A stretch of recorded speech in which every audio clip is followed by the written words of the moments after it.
Hi, can you hear us? Yeah, I can hear you good. Okay, awesome. Hailie, thanks for joining us today. No problem. All right, we're going to go ahead and roll straight into questions. We have several questions to kick us off here today. And to start, we're going to go to Holly Kane. Holly, go ahead with your question for Hailie. Thank you so much, Amanda. Hi, Hailie. How are you? I wanted to ask you, has there been another driver maybe in either Xfinity or Cup or even in the trucks that you've kind of been able to get a rapport going and somebody that might be helping you out some here as you start all this? One person that I'm super thankful that has been helping me a lot, going over footage with me, coming to every sim session, which I know he doesn't race full time anymore, but David Reagan has been crucial for my development. And he's just the level of experience that he has and all the knowledge he has that he's been able to feed to me has been so great. Thank you. Okay, our next question will come from Bob Pockris. Go ahead, Bob. Yeah, Hailie, first, how would you evaluate your performance on the opener? Yeah, I think that going out there, I kind of had a lot of goals, as in just being smooth, not being that driver that's a little bit out of control, bouncing on and off the line. But I think with my spotter TJ in my ear the whole time, coaching me through it, I felt like we ran a pretty good race until our little incident. And just how are you kind of approaching everything off the track, especially social media these days? You do so much on it. A few hiccups. How are you shying away from it? Are you gonna just keep doing what you're doing? What's your approach? I love social media and I love showing people the behind the scenes of my life and everything that goes into my career. I actually just started a YouTube channel. And so I've been doing a lot of videos on there, whether it's racing or some more of my personal life. I just enjoy it so much. And I think that's something a lot of drivers lack is showing what everything that goes into it. And so I'm trying to be that driver that shows everything that it takes to be a race car driver. Thank you. Okay, we're going to take our next question from Davey Siegel. Go ahead, Davey. Hey, Hailie, you mentioned TJ you? was your spotter. Good. How are you? Good. You mentioned TJ was your spotter at Daytona. Is the plan for him to be on top of the spotter stand for you all year? Yes, all year. Okay, perfect. And then in terms of the year as a whole, you said you learned a lot at Daytona. The year as a whole, do you have any concrete things that you're trying to learn specifically? Because I know you have a somewhat strict schedule of like when you want to move up, how you want to go about that. Do you have any specific goals this year overall? Yeah, that's something that I had a long conversation with my crew chief, Mike, about was making our goals for the whole year and making them not goals like, let's go out there and go get top 5, like not goals like that, like actual real goals is in learning stuff about the trucks, learning how the mechanics work of them, building relationship with my crew guys, earning the respect of other drivers, goals like that. Cool. Thank you. No problem. Okay, next question. We're going to go to Greg Engel. Go ahead, Greg. Hey, Hailie. How are you? That's how you can say it, right? Talking about your development, moving up, and all that. Racing isn't just what happens. It isn't just what happens on the track, right? It's about sponsorships and the other business deals and the merch, and the like. Who manages the business side of your racing when it comes to that? So when it comes to the business side, I'm heavily involved in it, and then also my manager. His name's Bob. We've grown up together ever since I was little. He's friends with my dad from Nebraska, and he managed my dad his whole career. And then ever since I was little, gone to racing, he managed my small deals. And as they got bigger and bigger, I noticed that he was really the person I trusted with my career in his hands. So me and Bob worked together for a long time. And as you progress up through the ranks, you see yourself, obviously, it sounds like, learning more about the business side, which opportunities to get involved in and which ones make sense or not, and which ones are most beneficial to you on and off the track. How tough is that? Yeah, I think you always have your challenges there. And that's the thing about NASCAR racing, it's a very expensive sport to be involved in. So, and getting sponsors right now is a little tough with COVID and everything. And the limited people at the track, it makes it a little more difficult. So that's why I think social media is so crucial because you have to sell the sponsor. They have to get something out of it when they're sponsoring you. And so having that social media power makes it a little bit easier on my side. And finally, real quick, what's Bob's last name? Walker. Thank you. Okay, we're going to continue with questions. And the next question will come from Jennifer. Go ahead, Jenna. Hey, Hailie. You mentioned David Reagan. How did that get set up? How did you two hook up together? Yeah, so he's actually at the Ford Performance Center a lot down in Concord. And so pretty much we just aligned paths through Ford, and Ford really saw how much he was helping me and just the information he was giving me. And so I think going into the truck series this year, Ford really stuck him with me of, hey, let's work together and let's do the best we can together. What specifically can he help you with? You mentioned he's at the sim with you. What do you think are some of the takeaways you've gotten from him so far? His experience and knowledge, everything he knows about every single track. I think going to all these tracks, I'm very new to them. A lot of these tracks I haven't raced at before. So him having that past experience there, having a lot of notes that he can give me is crucial. Thank you. No problem. Okay, next question. We're going to go to Chris Estrada. Go ahead, Chris. Hailie, thanks for joining us. As I was monitoring Friday's race, another member of the media was actually keeping tabs on the team radio, and correct me if I'm wrong, but he tweeted out that you had said, quote, "I did not realize just how smart you have to be in this race. A lot more happening than I can see." As an up and coming athlete, you want to make your mark, obviously, but from your perspective, how important is it to recognize in the moment what you don't know and let those with experience like TJ Majors and Mike Hillman and your boss, David Gilliland, guide you in regards to things like, say, learning super speedway racing? Mm-hmm. It's tough. It's really tough. And I think every race I go to, I try to just be like a sponge and absorb all the information I can. And having someone like TJ on my team is amazing. I like people on the radio that talk a lot, and he does just exactly that. And I told him at the beginning of the year, when we first started going over footage for Daytona, I was like, hey, I need you to practically drive this car for me because I have no clue how these trucks handle on super speedways. And just shifting gears to the Daytona road course, you have experience from there last year in both IMSA Pilot Challenge in the Mustang GT4 and in ARCA. How much can you fall back on your track knowledge from those races, or just going to trucks, does that just negate everything you're having to kind of relearn the track from scratch with a different vehicle? I think what ARCA has helped me with is learning the track at the Daytona road course, but I think where I need to learn is going to be how the truck actually handles. I think once we get out there, there's no practice, no qualifying. We go straight into the race. And so I think those first couple laps, it's going to be being smart, staying out of the chaos, not over driving, and just hitting our marks and learning how the truck feels and what I need out of it. Thank you. No problem. Okay, we're going to take our next question from Marty. Go ahead, Marty.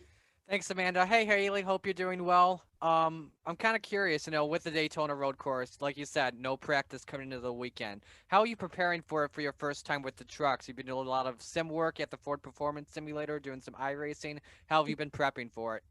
Man, I've put so much time into the Daytona road course on the Ford simulator, and I'm so thankful that Ford has given me access to that. Without that, I'd be nowhere near as ready as I am now to go to all these new tracks without this practice. And so just having access to the simulator, being able to go there every week, having David Reagan there too, on top of it, is helped so much. All right. Another thing as well, I want to go back to what Chris was talking about. The ARCA race on the road course last year, finishing 6th. Specifically, what did you learn from that race that you can take over to the trucks to adapt there?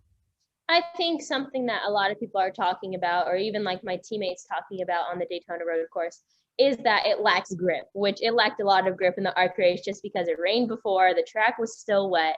And so I think that's kind of what I'm going into that race, expecting it to lack a lot of grip. Awesome. Thank you, Hailie. Good luck this weekend. No problem. Thank you. Okay, next question will come from Mitchell Brewer. Go ahead, Mitchell. Hailie, looking ahead at the schedule as a whole, what races are you looking forward to the most this season?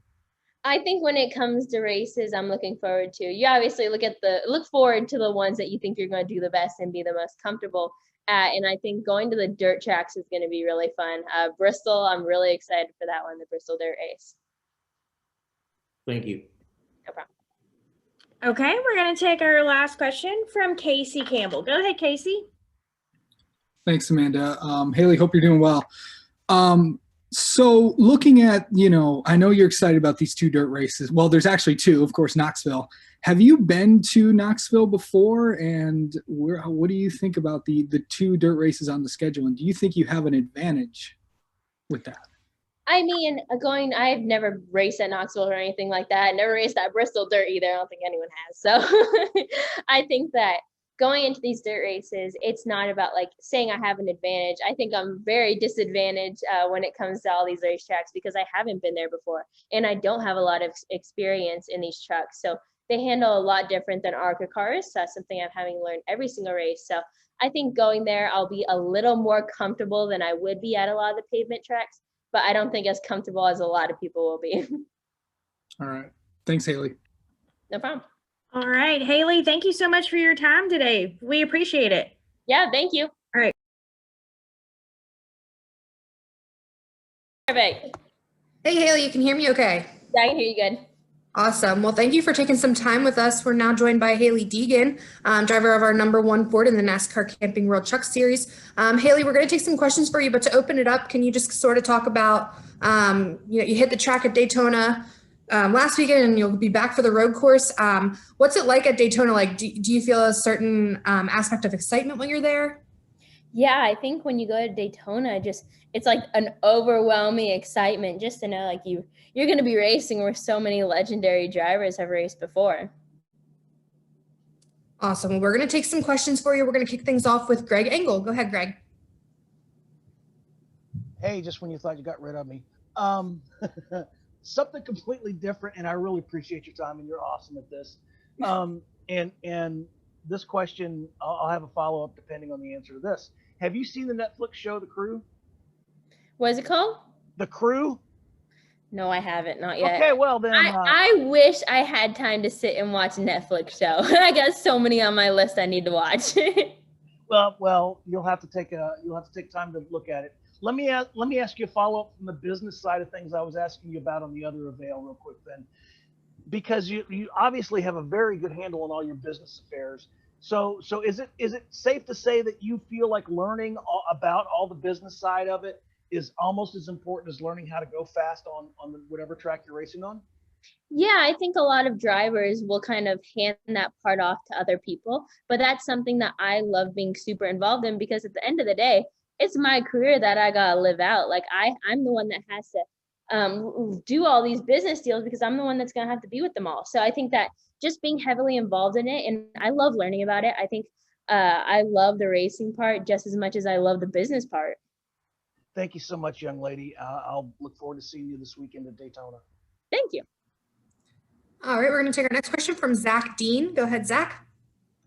Hey, Hailie, how was your first truck race at Daytona? Did it live up to the expectations? And then have you ran on the road course? And if not, how do you prepare for it? I think Daytona was so much fun. I think just being able to race at Daytona is such a blessing. It's something that not many drivers get to say they do in their lifetime. I know there's a lot of drivers out there that their goal is just to race at Daytona. So be able to go there for, I think it's like my third time at Daytona, fourth time at Daytona was at truck race. So I have raced on the Daytona road course before. I raced there in the ARCA series last year. And how was it? I mean, as far as compared to maybe other road courses, I don't even know if you've been on other road courses, but specifically Daytona's, how was that? And can you bring any of that over from ARCA to truck, or does none of it translate? Yeah, I think that going to the Daytona road course, I also raced the IMSA race there, but the course is a little bit different. Not much, just a little bit. But I think going to Daytona before is going to be so helpful for me because I'm not going to have to take as much time to learn the track. I'll be able to actually take more time to learn what I want to do to my truck and getting our setup right throughout the race. I think that the ARCA race there was a lot of fun, but it was a little bit wet because it was raining before, so the track was still wet. So I don't know how comparable that will be to the truck race. It depends. Hey, if the truck race rains, I'll know. I'll have an idea of what to do. Thanks. All right, our next one's going to come from Terry Savison with WNDB. Go ahead. Well, you sort of brought it up. You did run IMSA out here, and comparing those two, and ARCA too, like you said, with the rain, does that give you some help with the road course coming into with Daytona and the trucks? For sure. I think that being able to drive on any track that you're going to race at in the future is super helpful. Obviously, the IMSA cars drive a lot differently than stock cars. I would say when it comes to stock car versus IMSA racing, you want your stock car, like you wish your stock car drove as good as those IMSA cars, because at the end of the day, stock cars weren't built to go on road courses. They were meant for circle tracks. So I think obviously they do a lot for them to be able to race on road courses, but they aren't just as good as those IMSA cars. And taking pride in winning at Daytona is a big thing. My family has a win at Daytona. My brother was a crew chief back in '83 in the Dash Series, and he's been to victory lane at Daytona. So that's a special place. It is a special place. Congrats on that. That sounds pretty cool. Alrighty, did we have any other questions? Ryan Welch, I wasn't sure if you had one. I have one more if I can go. Okay, we'll go to Zach and then we'll go to Greg again. Go ahead. Yeah, Hailie, I was talking to a couple females in the ARCA series last week, and I think they have 3 more this year. And obviously you know a little bit about that, but they all kind of said the same thing where they kind of want to follow in Hailie's footsteps or Natalie's footsteps. So kind of knowing that you guys do kind of carry the torch as far as females, this next wave getting into racing, how do you feel about that? How do you approach that? And maybe some advice to those who are in ARCA right now and even lower series. It's tough. It's really tough. And I think that's something that it's not easier for a girl to, it takes a lot of work. It takes a lot of work on the track. And at the end of the day, you can do everything off the track perfect, but if you can't drive on the track, it's never going to work. So I think you have to really put a lot of time and effort into your driving ability to make it happen. It's really tough. It's really tough when a lot of these guys have raced for so many years of their life on pavement, and a lot of the older guys in the series that you're racing that just have so much experience. Alrighty, and go ahead, Greg. Yeah, continuing on with that, with Zach's line of thinking. You're a role model not just for females, but other young drivers. And we were talking about the business side, but you also serve as a great role model as how a driver should be. You're great on social media. You're great with us in the media. You're fantastic, on the business side of it. Does any of that, being a role model when somebody calls you that, does that bring you any added pressure?